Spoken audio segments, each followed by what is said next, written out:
dia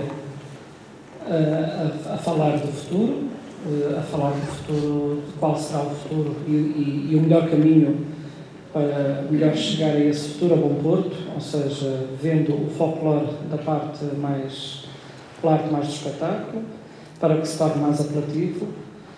Contudo, é como sempre dizemos, e está quase intrínseco na gíria do folclore, que não podemos pensar no futuro sem ter noção do presente, mas saber de onde vimos e o que está para trás, e como diz ali Dolphin tantas vezes, termos consciência da carga cultural que carregamos às costas, que é a nossa bagagem que trazemos dos nossos antepassados. E é a partir daí que podemos perspectivar então o futuro e desenhar novos caminhos e novos meios para que isto não morra estanque como infelizmente alguns grupos se encontram. Fechados naquela bitola do sempre foi assim e pronto, e são felizes à maneira deles e deixá-los ser. Para este terceiro painel, achamos pertinente falar não tanto do traje em si, mas principalmente nos métodos de recolha do traje popular português, tanto da parte mais científica, e para isso então contamos com o Gil, o nosso amigo, também já de longa data, e a Helena Quezado, que todos conhecemos, do Grupo Folclórico de Santa Marta de Portozelo, para nos dar algumas achegas do ponto de vista mais prático.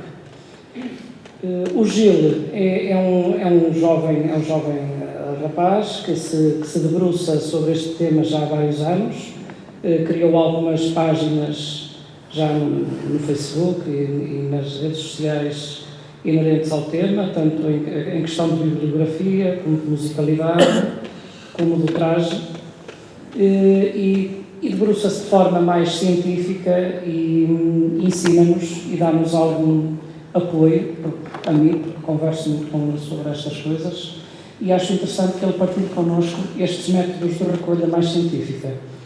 Lembramos-nos também da Helena para este painel, porque, como sabemos, a Helena é de Santa Marta de Portozelo, Viana do Castelo, é dos grupos mais conhecidos do país.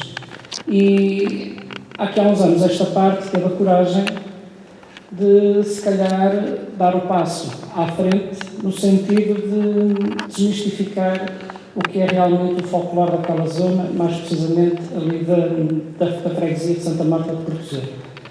E como achamos interessante esta audácia e esta coragem, que muitos ainda não tiveram, por isso achamos por bem convidá-la a estar presente hoje aqui. Posto isto, passo a palavra ao Gil para que comece e dê o mote a esta apresentação. Se alguém, entretanto, tiver alguma questão a fazer, basta levantar o braço e certamente que os oradores responderão. Ora, boa tarde a todos. Obrigado ao resto do convite e ao João, que a relação de amizade já conta há algum tempo. De facto, as discussões são vastas, mas sempre pertinentes, isso é que é importante. E queria dizer a todos que, apesar daquilo que eu vou apresentar ser um bocadinho académico demais, nunca é demais académico, na minha opinião, mas foge um bocadinho do habitué que nós estamos habituados a trabalhar, porque é um bocadinho mais científico, é só uma forma de nós encaixarmos os conhecimentos, pretende ser uma forma de nós encaixarmos os conhecimentos que temos, que estão muitas vezes dispersos nas nossas mentes e nos nossos grupos. Portanto, são sobretudo ferramentas de análise daquilo que chegam aos nossos grupos. Eu agradecia que isto não fosse um monólogo, portanto, que vocês participassem em qualquer momento, porque dá-me não só muito mais prazer, mas como também entendo que é muito mais profícuo a todos conversarmos do que apenas estarmos a ouvir. Nesse sentido, vou cumprimentar a Helena, que vai orar comigo, e recolhas. Eu vou então fazer uma chega e dar ferramentas para nós criarmos métodos e as conseguirmos interpretar, porque nós dizem-nos coisas, nós lemos coisas, chegam-nos coisas e nós temos de juntar isso tudo para que depois possamos repetir e fazer um objeto, concluir em algo para pôr nos nossos grupos. Nesse sentido, um sumário de conteúdos será fontes e referências. O que é que são fontes e referências?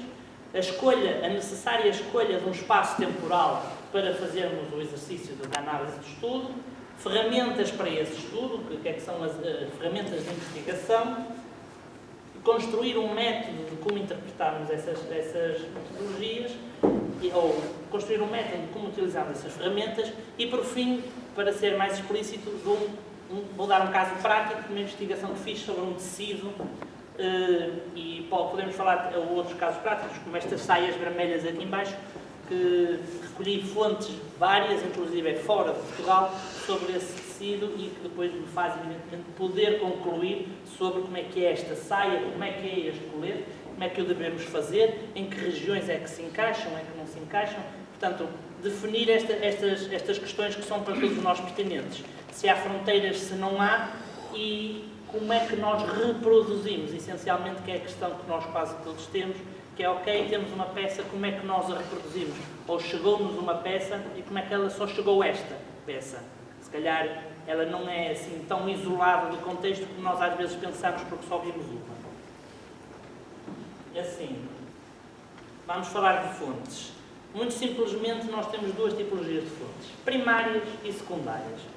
As fontes primárias são aquelas que são feitas na época que nós pretendemos analisar. Um recorte de jornal de 1909 é uma fonte primária para nós, porque é uma notícia sobre algo que aconteceu em 1909. Um assento de batismo mostra aquilo que é institucionalizado, documentos institucionais, atas de Câmara, testamentos, onde dizem os trajes, isso são fontes primárias para a nossa investigação. Fotografias de local, portanto, fotografias que em princípio não são de estúdio ou que não têm um contexto de encenação, são também fontes primárias.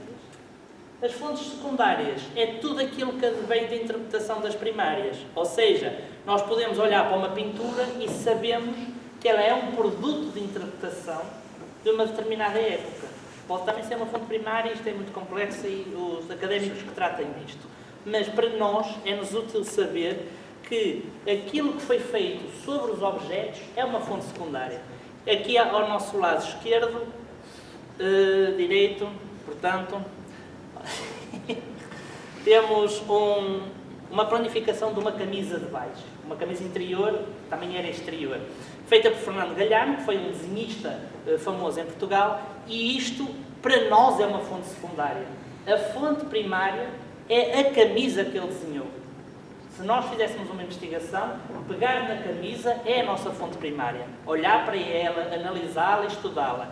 Isto é uma fonte secundária que nós podemos utilizar. Já está a papinha feita, mas não é uma fonte de investigação direta. É por isso que é uma fonte secundária, porque alguém já fez o trabalho secundário de análise da fonte. Dentro destas, temos tipologias de documentos. Documentos escritos, por exemplo, uma entrada de dicionário a dizer-nos o que é uma camisa. É uma fonte primária, porque o dicionário é de 1878, salvo erro, acho que é o de Vieira. É o de Vieira, pronto. E nós sabemos que o conceito de camisa em 1876 é este. É isto que é uma camisa. É quando nós vamos a um dicionário da época e procuramos por uma samarra, a samarra de pelo é uma coisa dos anos 20. Portanto, os dicionários desta época, uma samarra é um casaco. É uma casaca como esta. Isto é que é uma samarra. É algo que agasalha o corpo com mangas. Portanto, quando nós queremos analisar determinada peça de indumentária à época, os dicionários são uma fonte muito boa para nos dizer o que é que eram aquelas peças. Por exemplo, o que nós vamos designando por colotes, ou aquilo que nós vamos dizendo que são as calças, as coisas de senhora, as cuecas, nos dicionários e nos manuais de corte da época são calças. São calças de senhora. E algumas avós ainda designam às cuecas calças. Portanto, isto não são umas colotes, isto são umas calças.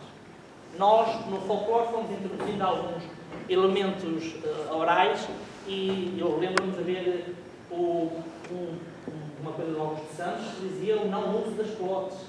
Não é as colotes, são as calças. É assim que se diz em português. Isto é uma fonte escrita, portanto, que nos pode dizer o que é que são as peças de indumentária. A seguir temos as fontes visuais, que são todas aquelas que são objetos que nós podemos ver. Temos, por exemplo, pinturas, temos fotografia, temos objetos, temos vídeos. A Cinemateca tem vídeos da Romaria de São Trocato. Portanto, podemos ver nesses vídeos como é que as pessoas iam ao São Trocato, o que é que se fazia, como é que se vestia, como é que não se vestia. Atenção, esta prova fotográfica do Barão Forrester são talvez as fotografias mais antigas tiradas sem cena, ou portanto, não muito encenadas, portanto, só uma organização de conjunto de pessoas populares, de costumes. São fotografias que datam de 1856, 58, por essa altura. Portanto, estamos a falar de um traje que é 30 anos mais antigo do que aquilo que nós costumamos representar. Se a tendência é 80, 90, 10, estes estão 30 anos ou mais para trás. Mas é uma fonte visual que nos diz, concretamente, como é que aquelas peças de traje existiram. Temos as provas orais, os documentos orais, que é aquilo que nós mais temos. Eu também perguntei à minha avó, eu também perguntei às senhoras conhecidas da minha avó, o que é que elas usavam, como é que se chamava. A minha avó também chamava calças a umas calcinhas que ela usava. Ela também chama saia rodada, não é? Tem nomes os lenços chineses, que é uma corruptela de lenços cachinés, cachinês, lenço chinês. Por exemplo, na zona da feira é vulgar chamar-lhe lenço chinês. Não sei se por aqui, por estas bandas. Pronto. Mas lenço chinês é mais normal que pronto. É uma corruptela do cachinês, que vem do francês, que eram os lenços que se usavam para agasalhar o pescoço. Mais para a frente, portanto, são fontes válidas que nós temos de interpretar, porque temos de interpretar a fotografia, temos de saber interpretar as fontes orais, temos de saber interpretar todo o tipo de fontes, que é para não cairmos no erro de replicar coisas que tenham erros históricos, ou que podem ter erros históricos. Depois temos artefactos. Os artefactos são peças que nós temos por hábito chamar-lhes de originais. Tudo é original. Tudo aquilo que existe é original, tem uma origem. Portanto, será uma boa prática nós começarmos a chamar artefactos, indumentos históricos ou outros nomes que originais às nossas peças, porque de facto é tão original as calças que eu trago do ano passado, como são estas calças, que seguramente têm 100 anos, pela tipologia de corpos que nos apresentam. Todas estas fotografias são minhas, a partir de coleções privadas ou coleções públicas, de museus, e é o que nós precisamos fazer aos nossos acervos, é a documentação. Eu irei falar mais à frente, porque só com a fotografia, só com uma análise assim muito breve destas coisas é que eu consigo vir ter convosco e apresentar-vos estes resultados. Que é uma das maiores deficiências que o nosso movimento tem, é não ter os seus acervos e espólios fotografados. Portanto, só um grupo restrito de pessoas é que tem acesso a esses acervos. Portanto, se nós pudéssemos fotografar, se nós pudéssemos publicar, para mim seria muito mais fácil ter acesso a isso, como seria para a Helena ter acesso às coisas no Minho, como seria a qualquer um de nós, sabendo que em Gaia, no Porto, no Douro, há tanta informação dispersa, termos conhecimento disso tudo. Portanto, isto que eu vos faço é um apelo para que fotografem os vossos espólios, para que os partilhem para todos nós, porque só assim é que conseguimos evoluir na forma como analisamos o traje uns com os outros. O espaço temporal é algo fundamental para o nosso trabalho.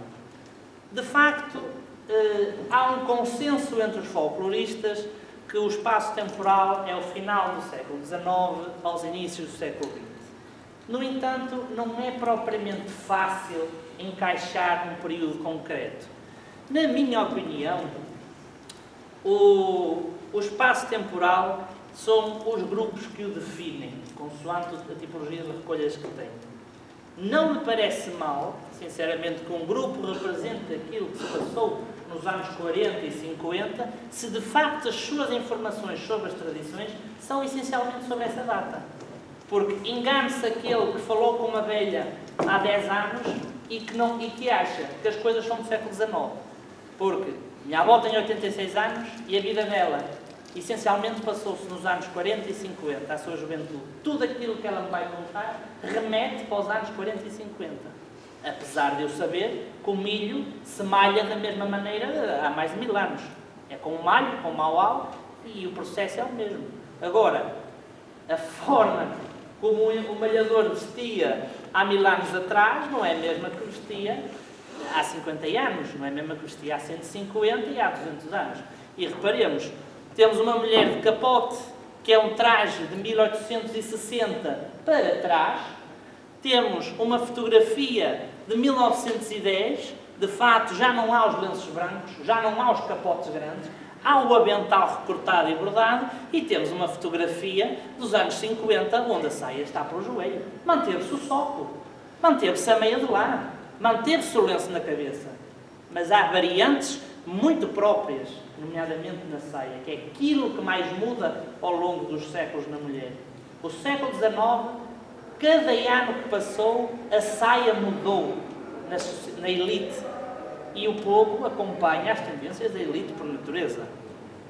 Se nos anos 870 a saia tinha quase 7 metros de roda, já nos anos 10 encontramos muitas das fotografias nos nossos grupos de famílias que as saias são mais travadas e já se vê uma parte dos tornozelos.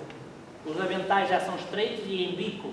Portanto, são coisas já nos anos 10, 18 e depois, quem não conhece os famosos aventais de Richelieu que se usa na zona de Braga. Aqueles aventais com os bordados que são furados, são sempre estreitos. Aquilo é um erro histórico, porque são aventais próprios de 1940, 50, 30, 40 e 50, sobre uma saia de roda até aos pés de 1910. Portanto, é um erro histórico. Foram duas recolhas que não foram bem interpretadas. E é este exercício de interpretação que nós temos de fazer para não incorrermos erros. Não é que se façam por mal, mas não são corretamente na forma histórica de apresentar. Há ferramentas para trabalhar estes conceitos. O estudo etnográfico.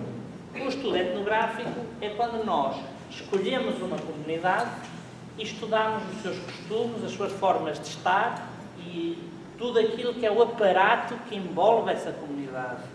Ora, o estudo etnográfico não é uma coisa, é uma ferramenta. A antropologia, a história social, a sociologia fazem uso da etnografia, que é a forma como se registra estas práticas da comunidade, para concluir a forma como aquela comunidade é. Portanto, se o método etnográfico é um método participativo, portanto tem um investigador que participa nessa comunidade para perceber como ela funciona, nós nunca vamos poder participar naquilo que aconteceu há 100 anos atrás. Mas podemos, através das fontes atrás, das fontes visuais, das fontes documentais, podemos compreender como é que a comunidade agia e como é que a comunidade se expressava. Portanto, não deixa de ser um estudo etnográfico. Depois, devemos documentar aquilo que estudamos. Se a minha avó me contou que a mãe dela usava uma saia travada com 2 pinças de lado e com 2 bolsos interiores, e eu devo de fazer um papel a referir isso aos dias tantos. Maria, minha avó não é Maria, Santo Cristo, a mãe dela é que era.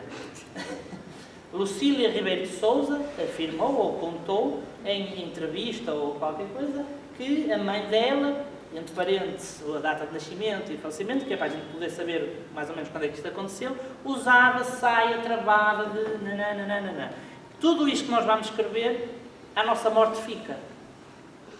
Porque nós não duramos para sempre. E é uma luta contra o tempo registarmos aquilo que sabemos.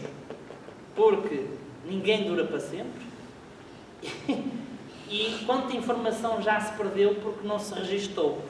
Pode ser um registro vídeo E eu já gravei a minha avó só com som. E tenho aqui uma série de cantigas que ela cantava, uma série de coisas que ela me contou, tenho isso tudo gravado, tenho isso documentado. É um documento. E por fim, inventariar isso. Eu sei que tenho 10 fotografias de saiotes, sei que tenho 20 saiotes brancos, sei que tenho 5 lenços, e quando eu começo a compilar, é que eu consigo estudar. Porque como é que eu vou falar sobre lenços se só vi um? Se só me contaram sobre um? Eu tenho de saber de lenços porque vi várias coisas sobre lenços. Então, agrupar isso tudo. Uma pastinha e tenho lá lenços, não sei o quê, lenços de champagem de algodão, saiotes, saias de baixo, guarda-lamas. Como é que são, como é que não são?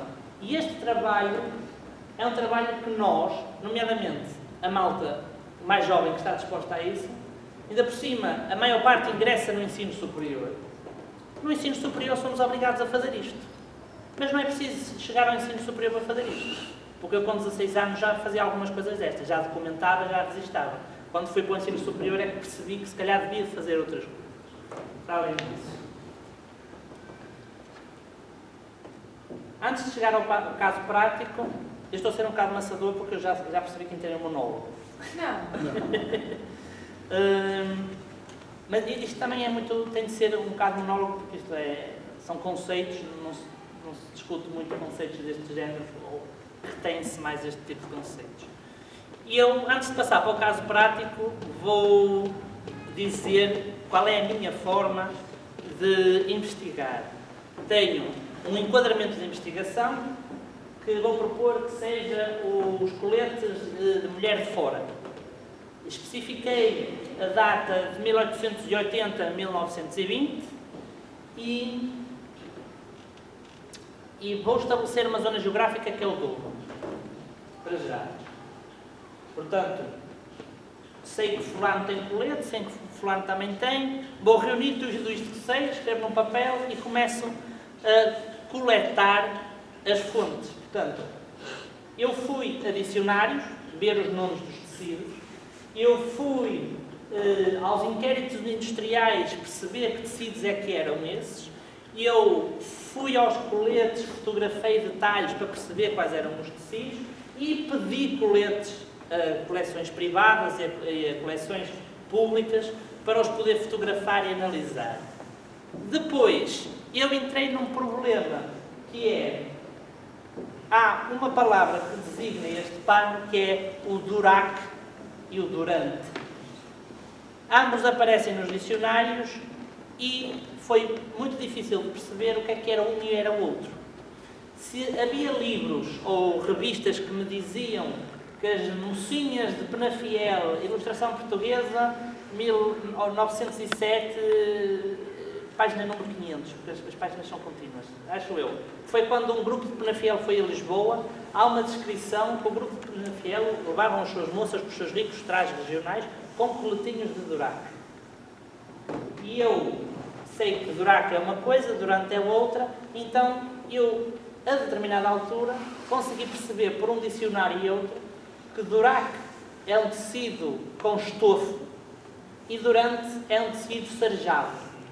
Ou ao contrário. Eu, no caso prático, digo-vos já. Mas, portanto, em algum momento eu comparei as fontes e consegui perceber qual era um e qual era o outro. É por isso quando nós, às vezes, uma anágua, um saiote, uma saia de baixo, uma saia volante, um guarda-lamas, nós ouvimos isto tudo, então depois temos de perceber o que é cada um ou se é tudo a mesma coisa. Isto é que é o estudo comparativo e crítico das fontes. É a minha avó dizer-me que usava saiotes de baeta e eu tentar perceber se o saiote de baeta dela é igual ao saiote de baeta que está aqui. Com o tempo vinha concluir que não, porque a minha avó nunca usaria um saiote desses, que ela usou sempre saia travada. Portanto, tinham de ser saiotes muito mais estreitos e muito mais escuros, muito mais curtos. Construção de uma tese. A tese é esta informação que eu vos estou a dar. Arranjei aqui argumentos, arranjei aqui uma linha histórica sobre o assunto e estou-vos a dizer que preto é branco. Na realidade, vermelho é vermelho e isto é uma saia de baixo, aqui em baixo.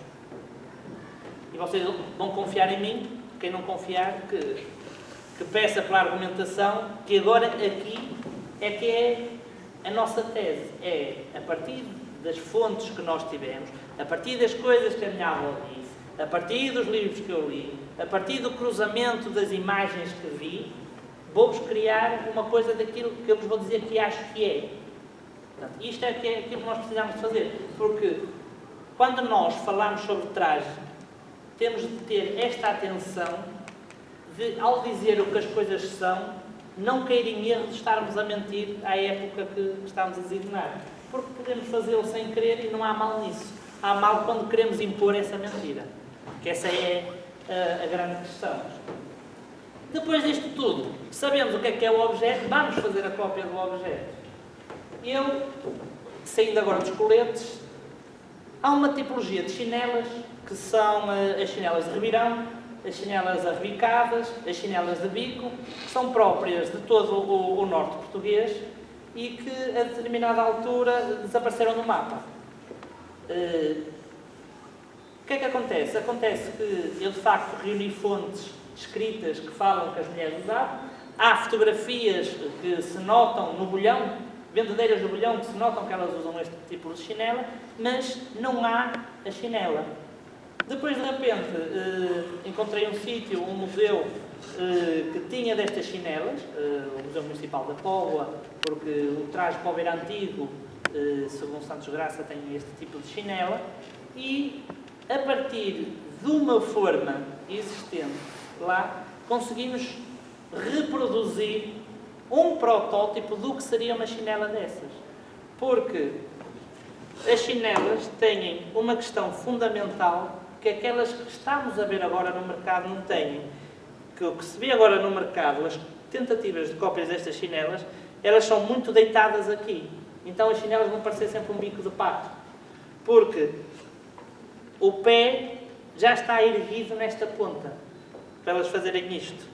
Mas isto só foi possível concluir através de fontes, através de imagens, e através da forma correta. Foi feito um estudo, e a forma e um protótipo. É isto que nós fazemos nos trajes. Estudarmos, arranjarmos os originais dentro do possível e reproduzirmos os originais. É por isso que estávamos a falar há bocado no almoço, temos uma dificuldade imensa de arranjar costureiras que trabalhem connosco de forma simples, porque elas não se interessam, nem têm de se interessar, não é a vida delas, por estas questões específicas do traje, e muitas vezes nós chegamos à beira delas e não lhes conseguimos explicar bem aquilo que queremos. E é por isso que nós, que temos a informação toda em casa, temos a informação no computador, temos as informações que os nossos grupos têm dos seus espólios, dos seus acervos, e temos de os saber analisar, conseguir arranjar as ferramentas para os analisar. É para os podermos reproduzir com sucesso. Porque senão depois vemos casacas que não têm nada a ver com a casaca que a Helena nos trouxe. Vemos casacos de homem que não têm nada a ver com os casacos que aqui está. Temos, sei lá, os próprios lenços que têm processos de estampagem e figuras que estão-se a começar a desviar daquilo que eram os lenços antigos. Vou-vos dar o caso prático e vou acabar de vos massacrar. É o colete que eu vou falar, portanto, eu defini que ia trabalhar sobre esta peça. É um colete de Durac, portanto, o típico colete de rabos, que se usa por quase toda a parte do norte de Portugal, à exceção do Alto Minho, que curiosamente mantém um padrão de colete muito mais próprio da primeira metade do século XIX do que esta. Esta tipologia de colete é da segunda metade do século XIX. Portanto, tem este pano floreado. Na amostragem que eu tenho de coletes, em 12 coletes que eu já vi, 7 são deste tipo de pano. Portanto, estamos a falar de uma maioritariedade deste pano nesse tipo de coletes. Eu reuni fontes sobre este colete, por exemplo, entradas de dicionário, sobre o que é o Durante, o Durac. No Alberto Vieira Braga diz que as senhoras usavam fitas de labor, guarnições, Durac, que é este tecido, nobreza, que é o mesmo tecido, E isto tem a ver com os coletes. Eu cortei esta parte só por causa mas isto tem a ver com os coletes que se usavam em Guimarães. São aquilo que se usava de colete. Posso-vos dizer também, mas deixem-me voltar para trás que eu tenho aqui mais fontes, posso-vos dizer que num testamento de Bairão, Vila do Conde, se falam dos sapatos de Duraque, porque o Duraque é um tecido entrançado. Oi? Não é aqui. Posso-vos dizer que na página do Povo de Antanho, que é do nosso amigo Luís Ferreira, tenho uma citação da ilustração portuguesa, onde fala que as mulheres vão deixando os seus coletes de Duraque com as ramagens berrantes, portanto, os coletes de Duraque, mais uma vez, numa fonte escrita, e eu estou a mudar isto mal. Por exemplo, temos a talita do Rancho de Penafiel, a Lisboa, fala dos aparatosos lenços de frocos, coletinhos de Duraque e chinela bispontada, esta coisa da biqueira. Cesário Verde, num poema inédito dele, fala das botas de Duraque. A Isabel Silvestre canta uma música que é rebela de Manhoso, que é em manguinhas de camisa e colete de buraque. Buraque é uma corruptela de Duraque. E, de facto, eu vi esse colete de Duraque em Manhoso e há uma cópia exata desse colete, que por acaso não tenho isso aqui, podia ter, no Museu de Etnologia Português. No Museu de Etnologia em Lisboa tem uma cópia exata desse colete, lá recolhido por Inês de Veiga nos anos 60. E pronto, isto são tudo fontes que eu recolhi, que agrupei e que, agora já posso mudar, e que vos transmito sobre aquilo que é aquela peça. Por exemplo, quando eles falam das botas de Duraque, falam deste tecido sarjado, acetinado, e se repararem depois de perto com este tecido, ele tem este brilho natural e tem uma espécie de pelo, um tapete, aquilo que se chama tapete, que é por isso que os lenços de tapete são de tapete, porque têm um brilho muito específico, imitando os tapetes de persas, que são de sedados, mas muito chatos. Portanto, isso é que é tapete, é um processo têxtil para eles ficarem assim brilhantes.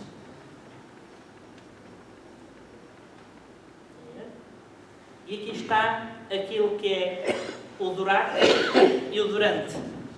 No da esquerda dá para ver que é algo que parece um colchãozinho, é um tecido que tem uns favozinhos, é assim, é macio, porque a sua tessitura é assim mesmo, e neste, temos aqui, ele designa aqui o Duraque. Isto é que é Duraque, portanto, este sarjado com um estampado por cima, Duraque e Durante. E, de facto, aquilo que nós vemos nos coletes, nas coleções, é isto. Depois, para reproduzir estas peças, é fundamental recorrermos àquilo que são os livros da época sobre como é que se fazem peças. A questão é que muitas das peças populares não vêm neste tipo de livros que são feitos para costureiras profissionais, para uma média burguesia e para a alta burguesia. No entanto, nós conseguimos, a partir destas informações, talhar cópias destas peças que investigamos. Pronto. Depois já falei do estudo crítico das fontes, já vos construí aqui uma tese do que é o colete de Duraque, o Duraque e o Durante. Para o que tiver a introdução, eu esqueci-me de trazer uma cópia, mas posso-vos dizer, por exemplo, este colete que está aqui é uma cópia de um parecido naquele manequim, que é o colete de mulher, porque se em 1870, 80 era hábito os coletes serem todos pela parte de fora, com o aparecimento da blusa e da chambra, os coletes passam todos para dentro. Passam a ser uma peça de suporte interior. E a camisa, que é aquela peça